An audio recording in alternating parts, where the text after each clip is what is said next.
Now, while you can certainly do what's called retail arbitrage, where you can buy low and sell high at a local retailer, there are likely other sources within driving distance of your home where you'll be able to find quality products that you'll be able to put into your Amazon FBA inventory. Now, if you're working with an employee or a partner who has time to put into this process, in particular sourcing things on the local level, experts recommend that you do dedicate that one person to this task. If one person is finding deals and sourcing them, this means that you'll be able to take on packaging, marketing, and really negotiating with the Amazon interface so that you'll be able to do listings effectively, so that you'll be able to know what the market is looking for. These two tasks are really almost custom designed for a partner and an employee or a partner and a partner. When you do this, you are actually going to be able to move farther faster in your FBA business. In some cases, it's going to make sense for you to hire out to a person in your local area to source the best deals. This is called a local sourcing assistant. And you can actually find people who are able to do this job, whether or not you can find them in Craigslist or you can find them in sometimes even in Elance. But there are individuals who know how to do this kind of sourcing and will do it for you at a price.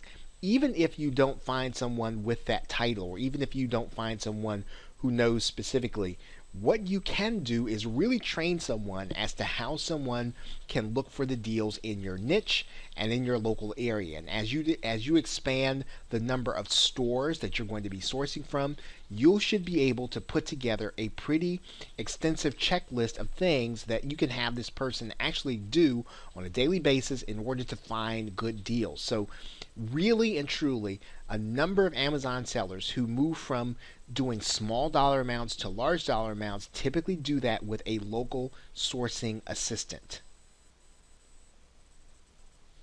Now, in other cases, you will want to find individuals who are already selling potential inventory. In other words, you might find people who are already looking to liquidate inventory. And if you have relationships with these individuals, you'll be able to buy their inventory. You'll be able to get that inventory and to put it on Amazon FBA. In some cases, there are sellers who work with people who are already sellers of inventory and they partner with them in order to use the Amazon FBA system.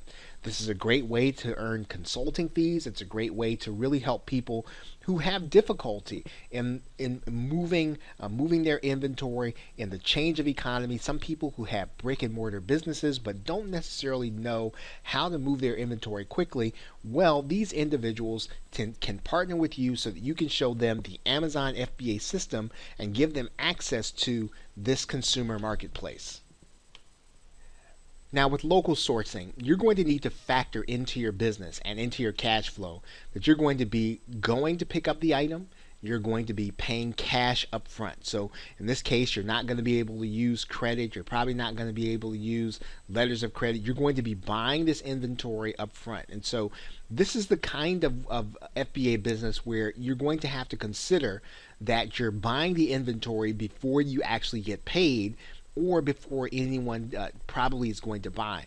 And as we've said before, typically you're probably going to see all of your inventory move over the course of a year. So you're really investing in something that's probably not going to move entirely over the course of a year. But again, the Amazon FBA business is really based on the volume and the access that you have in the consumer marketplace, and there really is no other marketplace like Amazon. Now, be careful to inspect the inventory that you buy on a local level before you make the final payment.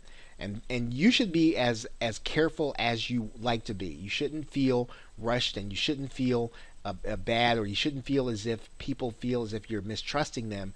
You are going to be selling this to a customer, and you want to make sure that inventory, when it gets to that customer, is intact.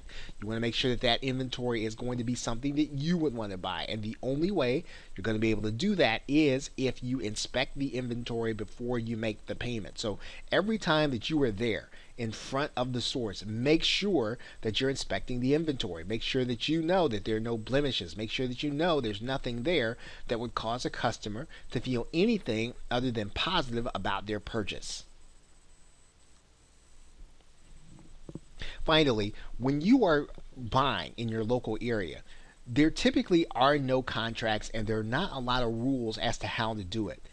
That typically means that you will want to negotiate for the lowest possible price and that you shouldn't feel bad about doing so. Your business as an Amazon FBA seller happens between the difference between cost and revenue, so that the lower your cost, the higher your revenue, the higher your profit. So you can actually get higher profits if you don't pay as much for your inventory. So you should always be negotiating for the lowest possible price.